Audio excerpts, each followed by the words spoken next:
right, so Ali, you mentioned that there are fillers and sealers. How are you differentiating a filler from a sealer? Okay. And what is that all about?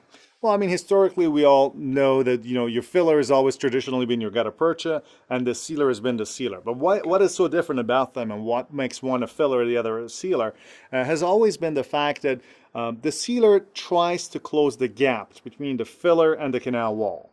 But historically, the sealer has always been of lower quality. And that really became clear from a comprehensive study that was done by Dr. Lou Grossman, and where he basically looked at all the properties, clinical properties and material science properties of the various sealers that were available on the market at his time. And what Dr. Grossman did, he found that the sealers that were available on the market, which were zinc oxide eugenol-based sealers and resin sealers of his time, did not fit the bill as having the proper and the required material properties to be an ideal sealer. And he went on to explain what those are in terms of biocompatibility, in terms of antimicrobial properties, in terms of dimensional stability, and in terms of solubility. You don't want sealers that wash out of the canal. Right. And radiopacity, retreatability, hydrophilicity, and all these things. And he looked at all those things and he found that these sealers are not adequate. So as a result of because of those, the principal axiom that has been running endodontic therapy for the better half of the past century, or pretty much for all this time, has been about minimizing the sealer interface, or what I call is the MSI axiom. So we've always been reducing it by condensing the filler to get rid of the sealer. So you have to condense the gutta percha either vertically or laterally or upside down in every direction using condensers and spreaders and different devices in order to squeeze out the sealer and minimize that interface that's between the filler and the canal wall. But that has been always driven because of the poor properties of the sealers. Now, this was all true until the rise of bioceramics. And bioceramics are a family of compounds that were introduced to endodontic therapy. It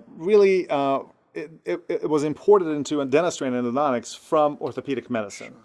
And the first bioceramic that was on the market that came out was mineral trioxide aggregate. It was great results and everything. However, what we found with mineral trioxide aggregate was that it was difficult to manipulate it and to use it. Plus, the particle sizes were so large that you could only use it as for root repair. It really wasn't until about 8-9 years ago from the time of taping of this this video here, let's just say from 2008, 2007-8 time, where a new nanoparticulate technology was of bioceramics were applied to develop a sealer that had material properties that were really superior. Calcium silicate and calcium phosphate based compounds are what constitute most of these bioceramics, and they give properties to bioceramics as cements that are really superior to everything that exists. And these are naturally occurring materials. I mean, they occur in nature naturally, and so bioceramics they're part of our bone and part of I mean, calcium phosphate is the main component of bone itself, of the natural of the vertebrate skeleton. So that's one of the reasons why the properties of these materials are so much biocompatible and have these interaction with the human skeleton, bone, and dentin as well. So the bioceramics are the basis of the obturation system that we use clinically, and that's what we're going to share with you in the next lesson, which constitutes the ESX obturation system. Let me see if I got an overall view of this. Endodontic obturation basically remained the same for about 50 years. Mm-hmm.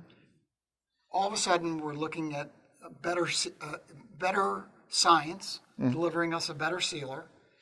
Now, instead of gutta percha, which is basically inert, being better than our sealers, our sealers actually are better than our filler, exactly, which is the gutta percha. Right. So we've kind of turned this thing on its head. And it's pretty interesting because that is the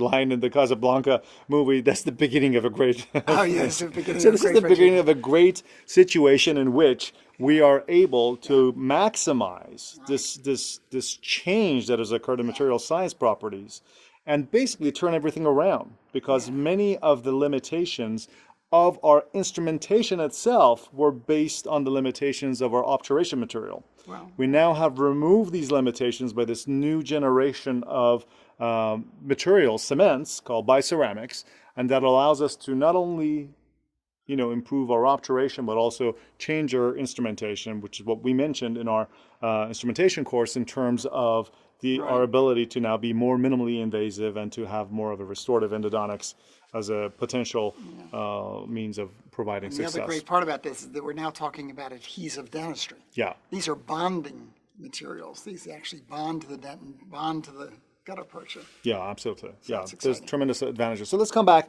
and talk about the instrumentation, the obturation system with the ESX, which uses bioceramics as its basis.